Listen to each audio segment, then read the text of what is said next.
ngo ndimo maniga mparimo ndimo ndamisha nka rifo ndimo ndatinywa nka Ivo I mean like a devil ndarasa nka Gringo I'm a black I'm tough like a demon injiye ndi dark ndabibutsa pack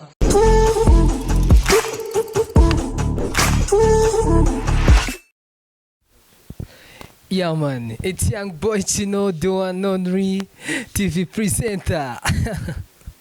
Of course iri kwisanga TV mwa muri kumwe nyisanzwe ni show after show. Ewana, show turazibaha cyane muri no minsi ntago ibintu byoroshye. So nkuko mubibona rero kuri kamera ndi kumwe n'umuntu witwa Elmago. Ariko rero nyuma ya byose abantu mujye mukora subscribe. Ewana, shout out. Ndabemera.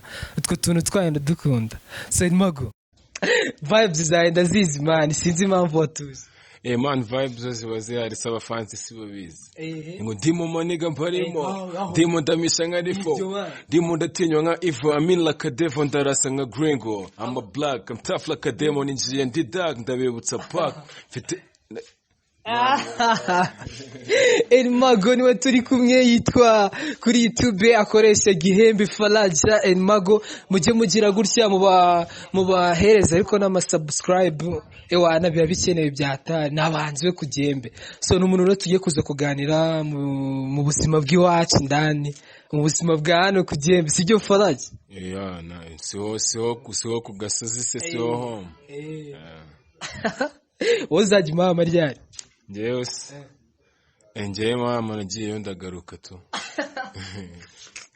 wagiye kuhareba se nagiyeyo nyine turumva kwimurwa nk'abandi urumva ntabwo wakwanga kwimuka kandi ari ibintu biba byateganyijwe n'amategeko nyine kandi tugomba gukurikiza banjyanyeyo nyine kubera ko vibe ya Gihembe utapfa kuyisiga hari y'abantu ndigarukira tu nizira mbese ombere byose wageze hari abanyagihembe ndagira niba warahageze hari abanyagihembe ubwire vibes zabo ukuntu basanze najyanye n'abambere ndaye ugiye kuhareba amatsiko yarakwise najyanye n'abambere nanjye numvaga wasimbuye Bracedeal ntago wasimbura mani ku Gihembe ntago wasimburwa hariya barabizi abahungu bose bo ku Gihembe abakomoka bagera hariya ni ntasimburwa babizi se bazajyana dusubirayo ujye babwira bazadusurirayo muzaze ni Mahama wa mbere tuzamushakira kandi bazaze Mahama abashyitsi ba mbere umushyitsi wa mbere uzaze Mahama nzahita mukorera indirimbo ya original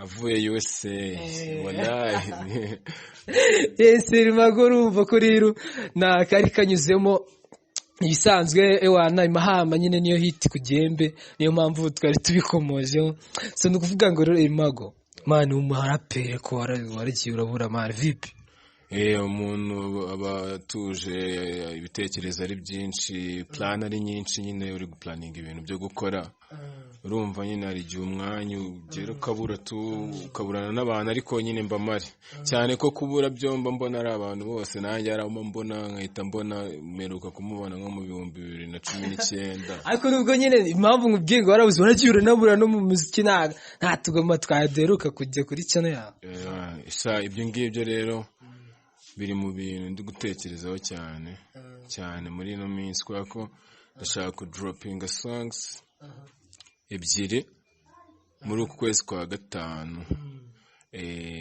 barashaka gushyira song ebyiri hanze uvuze ku kintu cyiza ngo hari igihe waragiye ugatuza ariko noneho banza uje muri plan ubu ngubu ni gahunda ntago plan nabirenze cyane ko biterwa burya na finance ukuntu iba ihagaze kandi hari ibyano biba bikaze finance biba ari ibintu by'intambara inshuro nyinshi nyine niyo mpamvu guteganya kuko nyine kongera kwihuza n'abafans banjye bakunda hip hop bakunda Elmago bakunda ku Gihembe ndi gutegura audio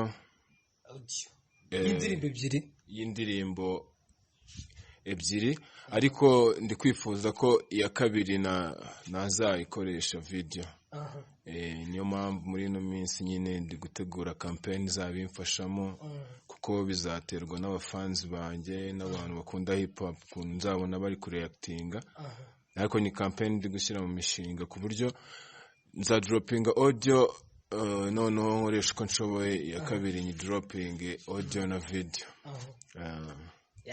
Elimago ubura ugiye gusohora video y'indirimbo imwe na audio yayo nziza ariko usibabizi uzagenda ukaduha ibintu bya karita abantu bari guta imizigo hanze wabibonye umuzigo wawe nabibonye one shout out ku musaza yakoze aka video kiye ariko shout out none ko umuntu bita Nderishye uriya ni CEO respect CEO wallahi akazi kenshi cyane ari gukora utuntu twiza mani mu bintu by'imyidagaduro ari mu bantu bake nabonye bavuga ko bashaka kuzamura impano bakabikora kabisa. much respect ku mu big bro ni sawa cyane kabisa ni sawa. buri utekereza gute hagize nk'undi muntu wamujoininga bose bagafatanya bagapusinga imyidagaduro wanga hari ikintu cyava mu gihe hari impano abapeti benshi barahari, abajama benshi barahari bashobora gukora ibintu birenze man, bashobora gukora ibintu birenze abantu babazamuye bakabateza imbere. Ndakeka neza ko nta gihombo. Elimago rero umva se noneho ugiye gusohora song yawe ndagira ngo uduhemo aga freestyle man, siko bimeze? Yo nari bito fans banjye reka mbakubutiraho ngo fast barahaba Mike ndabariza mu gitero ndeminzira urwab ndayizera kuko kuri ni kwigira nk'abakoma n'ababarira burwaho nk'abahigiki ibikorwa nkabivuga muri beat mfite swag nangi cyari na nyira ibi ndapa ninjye nyirabyo gang ubu ni juriyo yakasomya gacupa gihembe yakumuriro fast nanyi nzambakoma flows bibarizwayo dagoroye nkugaruyeho gato umugisha nagasozi kadusigaga buto abahungu b'ikironde bageze mu mashato ubukebo barazenga ntibagita kigodo rap mwavugira abanje bakiri mu mageto muhumure mwani impamvu yacu irangana ururu ibiriho twabirose kera tukiri bato urushinge rugitera numanika amaboko urugendo rw'ubuzima ni paka tukiriho. Yo rap wala ndicyo gicensi mwana kuko buriya mbega rapuye man kuba urapa gutya byadanje usa nk'umuntu wabifirinze byatari ariko noneho ufite uburakari. Oya ntago ari uburakari njyewe hip hop yanjye ndirimba kubera ko akenshi ijyana nyine n'ibintu biba biri kuba inshuro nyinshi njye nibyo ndirimba. Ntago mpfa guhimba utuntu twa fake ngo njye kubwira umuntu ngo maze ngo ngujyane ngo kubite ngo rwa Hennessy rwa dance kandi njyewe ngomba kuririmba iby'abantu public tubana iri gukora. Niyo mpamvu nyine nziririmba nkaziririmba nkoresheje ijwi ryanjye rinini ko nzwiho kugira ijwi bivuga cyane. Niyo mpamvu bumva nk'ubita gutya. Ako musaza akaririmba ni cyiza byatari courage kabisa ku giti cyanjye. Shy wallahi ni byinshi bigira ariko gihembe tuzaba twikira ngo namwe cyazo cyane byo mugenda mukazima man mujya muduha du songs twiza ariko nyone urazi gata akazigo hanze ugatugenda kabura turabura ariko burya ntago tubura ku bushake. Ni cyane ko nabikubwiye finance man amafaranga nyine ubu ngubu ndamvuga ati kubera abafana banjye ngomba gukoresha uko nshoboye nkakabahereza ikintu numva kindimo kubera ko nyine vibe iba yaje. Nuba nakoresheje uko nshoboye. Niyo mpamvu tuba tunashaka abafana bacu bajya badutera inkunga wallahi tukabakubita ibintu byinshi cyane. Inkunga mudufashe dufite amacano mufite amafone nayanyu nyine turabizi ariko genda kuri channel nyine tuvuga ati Gihembe Faraji Elimago man ku Gihembe ndahamya neza ko abantu bo ku Gihembe mudukubisa subscribe yanyu. Apana ibindi byiki ngo tuzategereze ngo abandi batatuzi ntago ari bo bazatuzamura. Ndahamya neza ko subscribe, amashare, comment yanyu especially comment kuko zivamo ibintu byinshi dukuramo n'ama verses. Niyo mpamvu na comment share ukayikora ubundi tukawukubita ibintu byiza ukaryoherwa tu kabisa. Yes ni umuraperi ntabwo yababeshya abaraperi murabazi bakoresha ukuri. Yes ni Elimago turi kumwe mu kiganiro na televiziyo ni Kwisanga TV. Ndakwinginze gukora subscribe rwose kandi n'abantu bazikora bo nkomeze ko bashimira cyane kabisa. So Mago rero niwe muhanzi turi kuganira, ni Mago wowe. Yo ti ku gihembe Natuje none nimba izuba ry'imama rizatuma ugira. Man nago sha imama ntacyo tuzaba. Nako bagafi man. Kabayo tu ariko nago man uzi kukuvana ahantu waforumye ahantu maze imyaka ikaba mu 25 ijya gukabakabayo bakagukura muri hood umaze kumenyera bakajya kuguforumesha handi none kandi aho batujyanye babonye ubona ni muri slums ziruta none hano mu nkambi turi wallahi nizina buriya ubona vibes buriya umfashe nakura kantu ubona vibes zo ku Gihembe hari ahantu uzongera guhurira nazo.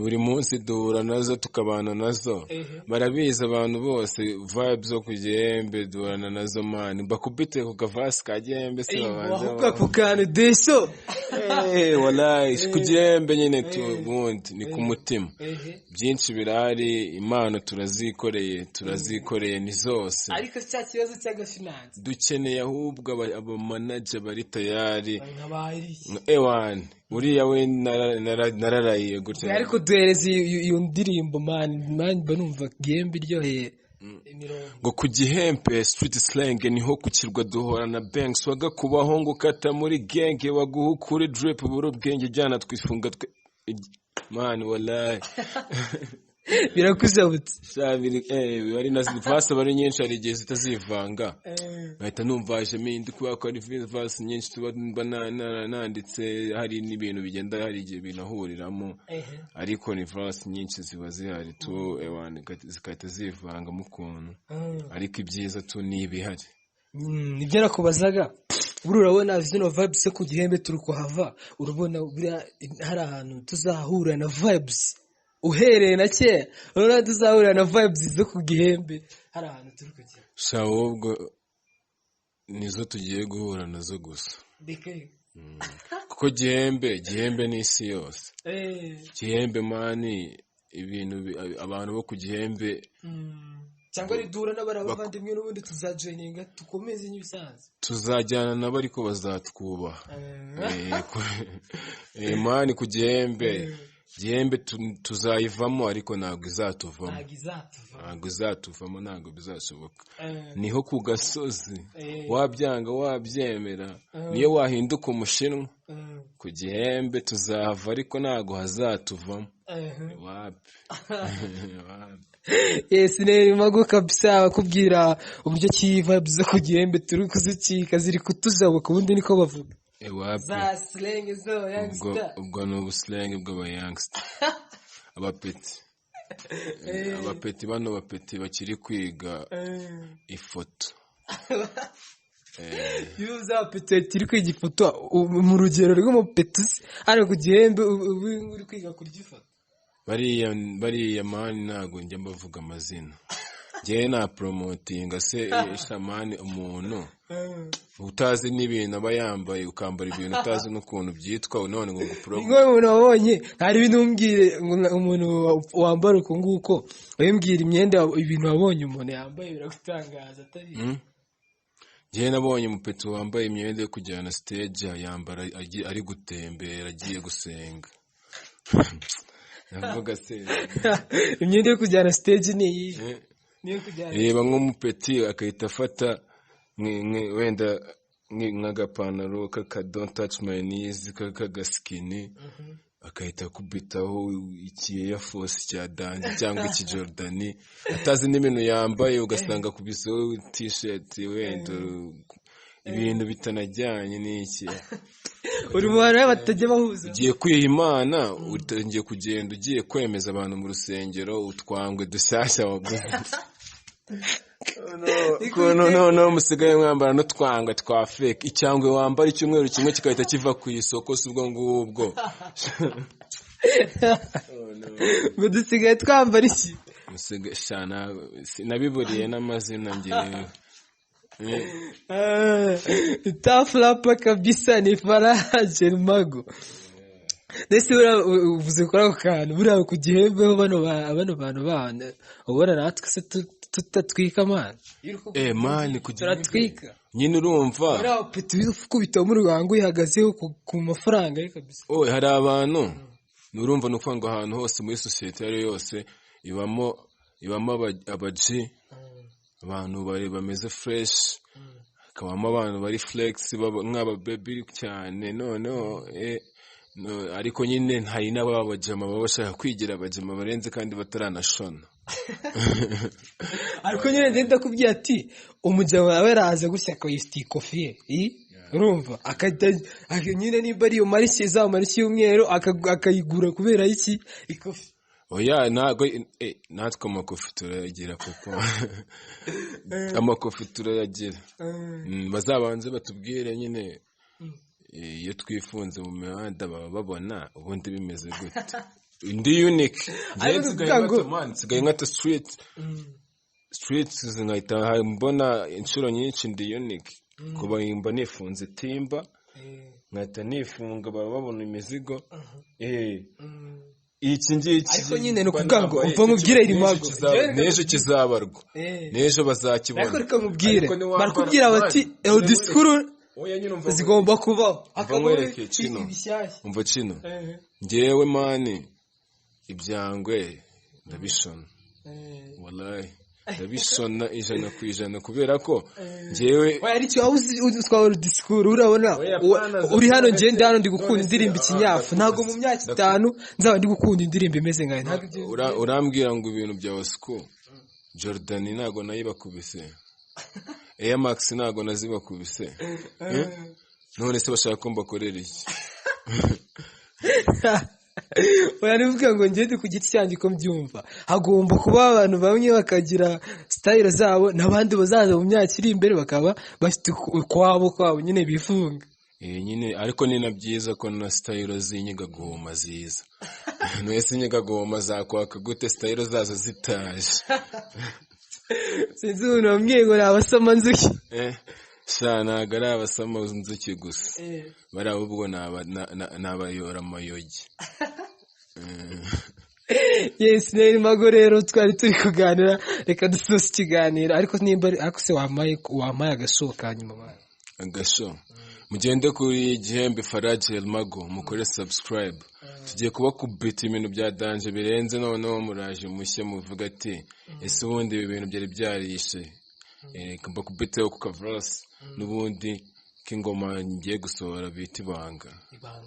Mbitati mbivuge byose no kandike kuri mena Fras nyitura abahungu bo mu rugo twatigitanye muri kano karwafata ku mirongo nguhe kuri map mu biganza nawo zi staff twisanze naha tunafite iwacu turahirwa tumenye ibyacu hip hop igwamo Gihembe biwacu kirwa kinyerera ivuta gusa tudashona amadebe ko yitwosa damn slang ufasha gaki kuwibutsa icyapa session intero yuko umuzuko burya ari buto mwana mwibutse kero utarambuka inyanza ubushumi bwaho ku kiwanje twifurizanya kubona ubukanda kaza gufatwa mu cika imihanda nigahatwe turacyari kurwana. Mago niyo twari turi kumwe wana ni show za danje murabona ko Faraje aba yatwitse barapergira vibes za danje barabizi street yose sisi mushona ndi umugenge w'abagenge. Yes, turasoje rero nyibisanzwe kora subscribe share na comment kabisa nibyo tuba tukwisabira. Shout out to my people. Mutwiteho kabisa.